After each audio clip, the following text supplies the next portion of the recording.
This is Beyet. This is about 45 minutes drive outside of Beirut, and it's now a Catholic monastery and church, but the old wall, which you can see here, is megalithic, characterized by these big stone blocks that are fitted together absolutely perfectly with no mortar in between them. You can't fit a sheet of paper between them. They are absolutely horizontally aligned. Really impressive.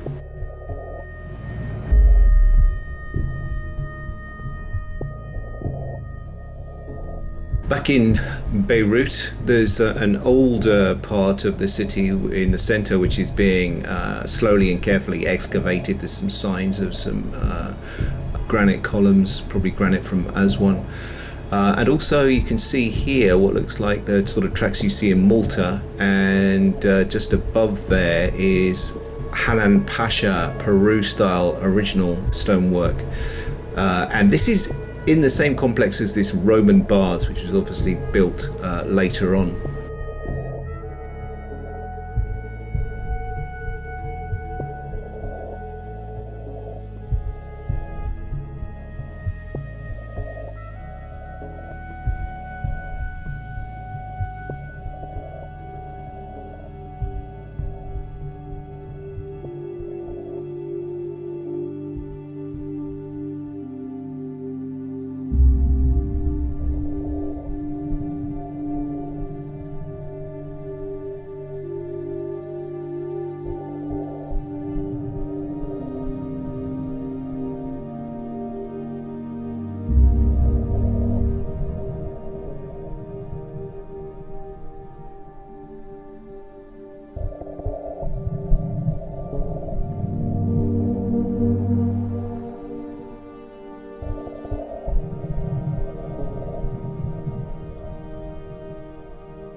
The name of Baalbek is coming from Baal.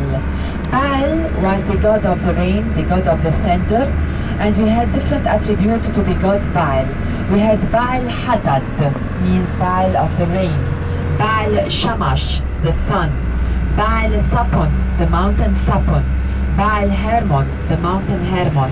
And in the Holy Bible, we talk about Baal Zubul, which means devil, and people who worshipped the god Baal were against the people who believed in one God, the Hebrew.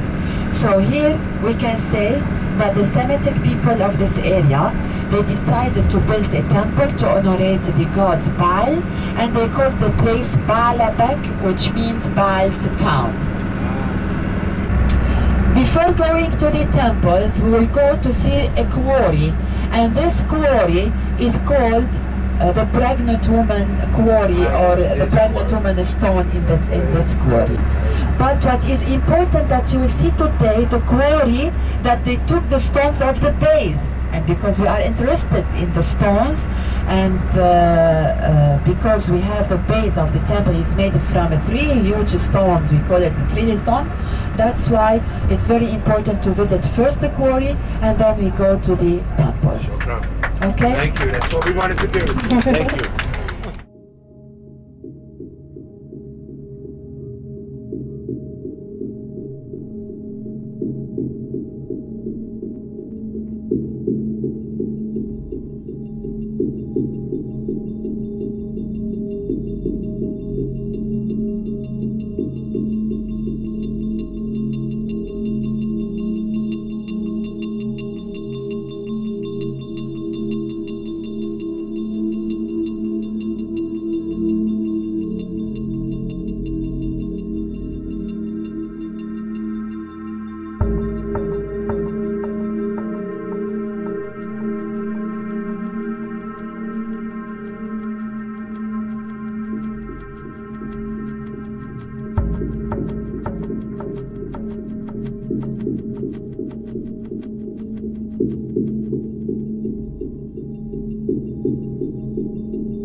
So you think this was left here because it was so big they couldn't move it? That's a good reading. It could have been the Cataclysm, like we think at Aswan. Could have stopped it. I mean, this could have been something they were going to finish, and cataclysmic events happened, and they stopped. Because they wouldn't have started it if they couldn't finish it. Exactly, and no doubt that It they could wouldn't do make this. sense. It's the same at Aswan. Yeah. Couldn't start with it. There we see natural cracks. We don't see the crack here. Yeah. But it looks like they didn't get to finish undercutting it. Yeah. And the one, the left one in situ is even bigger, and they were going to plan to cut a bigger one. Where is that one? Well, right on next to it. Right next to this is one in the ground, in situ. It's thicker than this one, probably 1,500 tons. Where they say this one's 1,200 tons. And it's visible? Right, go right around. I'll show it to you. Come. Okay, cool. Let's take a video. Right here. Oh. This is in situ. Oh goodness, yeah. It's thicker, and it may be heavier. And there may be another one underneath it that they were cutting underneath. Yeah. Wow. Yeah. They stopped the work. They just stopped the work like it was ended. Cataclysm could be the end. This is pre-cataclysmic. This is pre-cataclysmic. There's no way anymore. No. The Romans couldn't touch doing something. So we're talking, and when we say cataclysm, we're talking 12,000 flood? years ago is the marker for the cataclysm. Around 12,000. 11,000. Yeah. We say 12,000. Yeah. So this is pre-12,000 BC. Yeah, I mean, and that's truly cyclopean. Cyclopean is how you describe it. Yeah. Cyclopean blocks. Exactly right. That's a good term. And the Baalbek temple is kind of that way, isn't it? Yes. I think. Everything. This was the quarry for the site, no doubt. And Yeah. and they must have had much ancient temples there that the Romans just built on top of, and that's what we'll see. Yeah. They didn't move the Trilithons. The Trilithons are 1,000-ton blocks. Romans came and found just like the Inca did, found the remnants of a megalithic civilization, just built upon it. Yeah. And the Greeks probably before them, Yeah. and the Phoenicians maybe. That's where Baal comes from. The Phoenicians, Semitic people. Because Susan had noticed this at Aswan. The material in the unfinished obelisk there was not as good as some of the statues we see in Luxor Museum. You know, originally, if you notice the test pits, they went down to find the deeper side of it. That's what they wanted. Yeah. So this is the end. Just like she said at Aswan, the senses are waning, the cataclysm is coming, they're trying to get this done as fast as possible. Maybe they knew something was going to happen and they stopped. So this is the last that they did. Probably the obelisks they took out before this were magnificent. And they're all gone, probably cataclysmal. Romans chopped them up. The same that we know in Kemet, we don't have any of the big obelisks anymore. I mean, the cataclysm took them down. So But one this is here, the end of the work. One here, one was taken from here, Another one under and they here. were going to do another one. They were going to do another No, one. they weren't going to do another one because look at the quality of the stone. It's crap. But look at the end. No, that's Look at the finished. end. They were No, going to do these this are work. they're testing the solidness, and here it's no good. No, I think it's a cataclysm stopped the At a work. right angle, yeah. it looks like they were pretty sure they Outside. were going to make one. And then Another one from here. this is erosion. This is a result of years of erosion and probably cataclysmic effect makes it stone look crappy. They had every intention to use this one, but they were in a hurry. They were in a hurry. This is the end of the work, Alex. This is just like she saw. Yeah. She saw the same thing as Aswan. The quality of cyanite in that unfinished obelisk is nowhere as good as the statues of Ramses in the Luxor Museum. They were. This is the end of the work, and this is all they had to do left. It was all that was left. So what was the ones they took on top are probably the pristine ones we'll never see. So we're fortunate. Well, unless they were the ones that were already in the walls they're of the temple. in the Trilithon. The Trilithon, he's Right, right. next Those are original question. blocks. How were they planning on moving it? Because they were obviously planning on moving it. How? They had created the same as the Commissions did, the anti-gravity, obviously. Obviously. They had to create an anti-gravity field to get this up. And that would have been something to do with sound, I think? Sound creates anti-gravity field. This is what we've been working on. This is what Hakim said years ago. Sound and water were the key elements. And we have scientists all around the world. There's two students that have contacted us from the University of Bristol in UK. Oh. One's getting his PhD in engineering. One's getting his PhD in physics. They're doing a joint project showing that sound can lift stuff, can create anti-gravity field. When they publish, we'll push their names and promote their work. Awesome. Yes. Physicist and engineer, it's a perfect combination. Yeah, absolutely. Two young boys are really onto it. Yeah. Really onto it. The mentality of normal people is going to cut also horizontal Right, levels, okay? right. Because according to gravity, and I believe either primitive or high-tech machine, they understand gravity. Of course. So according to gravity, will be double or maybe triple weight to move it And it would also be yes. sliding, Exactly. intending in that direction Exactly, to start with. exactly. So I'm saying it will be Exactly. double or triple weight. So Hard, if difficult. it's originally 1,000 tons, it's going to be 3,000 tons for the people who are Yep. right Yeah, on. Even with the high-tech machines or tools, still triple weight also. Okay. And it seemed that they were going deeper. This is the idea I was discussing with Robert Schock, that to get this quality as one piece, limestone, especially limestone, because look, this is the limestone. All cracks. So you must get deeper. So it means that once the mountain was higher, so we lost at least 50 meters from the top. Absolutely agree. Yeah, so we are now in the bottom or minimum on the middle level of the quarry. So the quarry was much higher than And this. Susan said the same thing at Aswan. The quality of the unfinished obelisk, she said, was not as good as the statues of Ramses you see in Luxor Temple. And you can see that they were going deeper, for the quality Exactly. stone. And so this is the end of the work. This is the last. This is the, Yes. the poorest quality limestone. That what they had originally was better. Exactly. So imagine that, how come these people had the idea to say this location, this spot is going to lead them to this one block. So it means that not only cutting tools, but also they have tools to see, Yes. to figure out, like X-rays or GPR, other- GPS, Yeah. Because or the census. imagine with me that they cut half of it and then they find a crack. It means they lost, I don't know, days or months or years of doing this. Also workers and tools. Okay, so that is leading us to very important opinions or ideas that they very civilized. That is not a matter of just hard work. Yeah. They had trolls or giants doing this. That is not the case at all. Right? No giants. Yes. Trolls, Right. I like What to say about troll. theories A mountain, into they very have a quick- mountain troll. Stephen, what do you think about this sort of theory on sound? A sound system that not only tuned in to the material The itself, frequency of the material. frequency of the Yeah, material, exactly. Yes. tuned in to the required geometry of Exactly. the material, and that's why. I think all programmed in the mind again. Yes. All programmed in the mind. So the folks that had the capability to have moved this, if they wanted to, but didn't, how long ago would that have been? Okay, let me tell you our timeline. Yeah. That 10,000 BC till now, it is the beginning of civilization from zero, and let's compare with Egypt, pre-dynastic, dynasties, and then Roman, and then till now. Okay. Before 10,000 BC, the cataclysm, it was the top. And when the cataclysm ended, that, let's call it first human, maybe not the first, but let's call it the one before 10,000 BC. The humans were very civilized. Okay? Advanced? Advanced completely. Because the story of, I am one of the big against the story of development, like cavemen, and then no. I believe that Adam was sent with all the information, all the technology, but not necessarily. When I say technology, it's not cameras and computers. It could be mental technology. Okay, like I when I talk to you, I use my mind. I don't Telepathy. use, okay, and so many things like this. Like maybe, but I'm not sure. They can lift stones with their power, with their brain. And don't forget that we don't use almost 70% of our brain. 80% in my case. 80%, okay.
So we come from this side to show you the three big stones which made the platform of Jupiter temple. We call it a Trilithon. So here we can see the first stone, the second and the third to the north. The height of this platform from this side is 13 meters. So here we see a part or the base. On the top, it's a modification which comes later from the Arab Muslim time. But the stone still is the same, it's a limestone.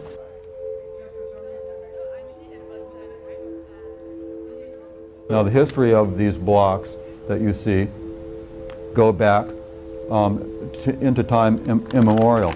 And as a matter of fact, I'll read from a book written by the curator of this site for 37 years, named Michael Alouf.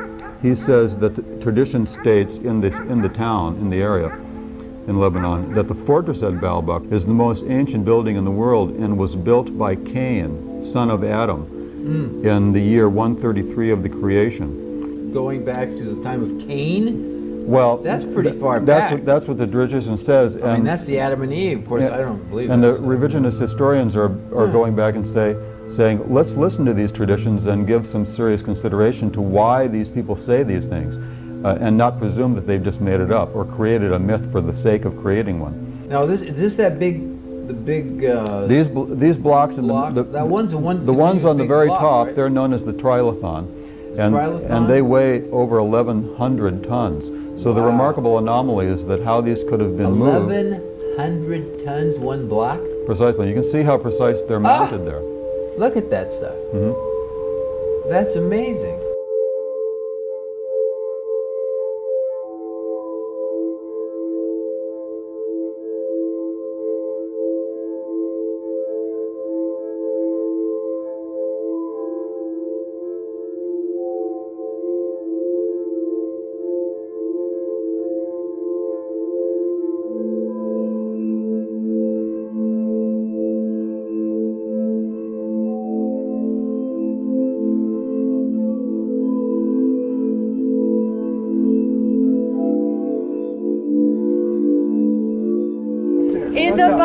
In the bus we talked about the historical part of Baalbek, but now we will talk about the ritual. What did these people inside this temple? So we are concentrating the history of Baalbek during the Roman time, because it was the largest Roman temple in all the Roman Empire. So this is a Jupiter temple. The temple is divided in different parts. We have the propylaea, the hexagonal courtyard, the great courtyard, and the temple itself. In front of the propylaea, we have semicircular benches. So it was here in this area.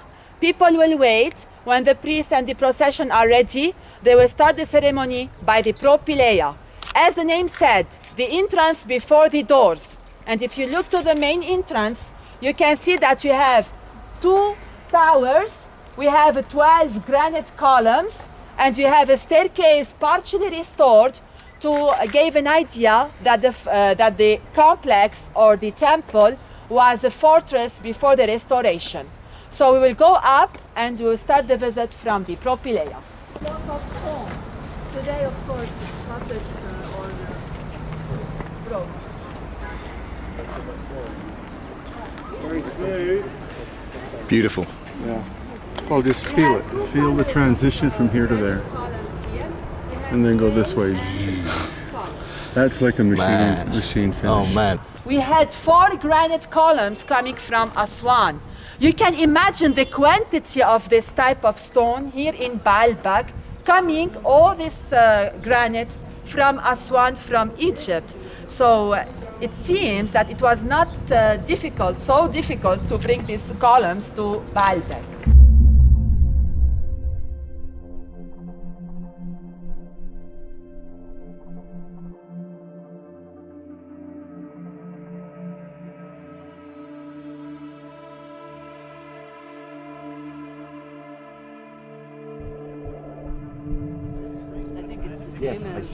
Same as the granite diorite. I think they're coming from slightly different places in the quarry. And in the granite diorite, I don't think comes from Egypt, and this stuff I think it does. It's not quartz. It's not quartz? No, it's feldspar. It shines like that? Well, of course. Let's have a look. Look at it under magnification. It's beautiful stone. Oh. Beautiful stone. You can see why she spends hours working stone on magnification. You get hooked on it. It's beautiful to look at. It's so smooth.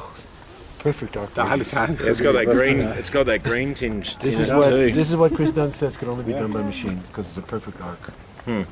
You can see that we have an altar, we have a tower behind, we have 2 columns, and we have 2 basins. The priest will go directly to the basin, he will purify the animal, and after the purification he will go up to the altar where the people taking picture there. And of course, when he kills the animal with a sacred knife, people will start to go up the tower and down. They will participate in the sacrifice. It looks like each person is offering a sacrifice aside.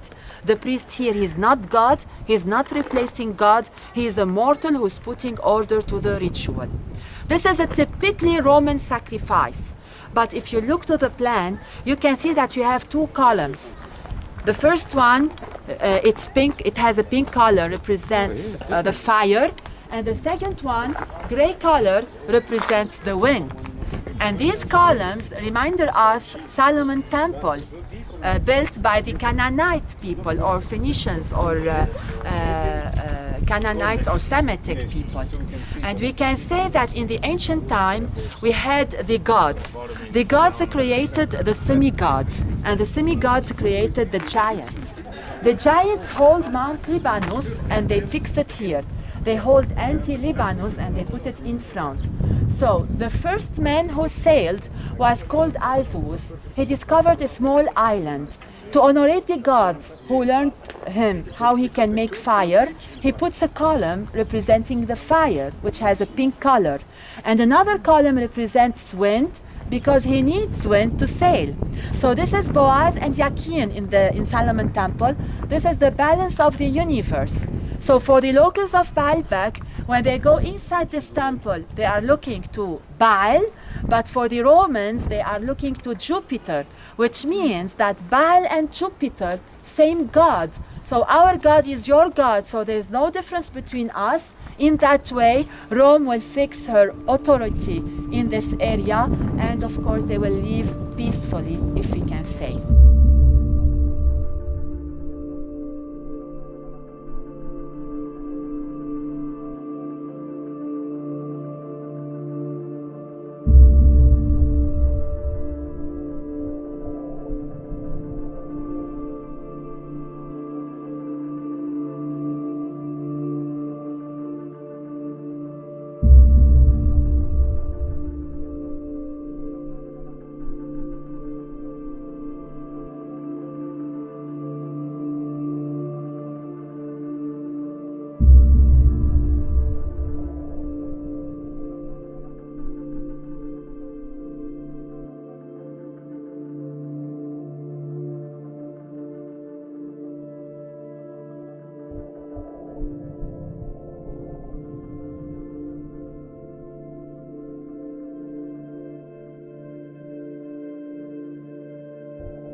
think the Romans, because it's piece. The columns are in pieces. They're not solid blocks. Solid, single solid. But this This is not. This is ancient Commission. This is a pyramid structure.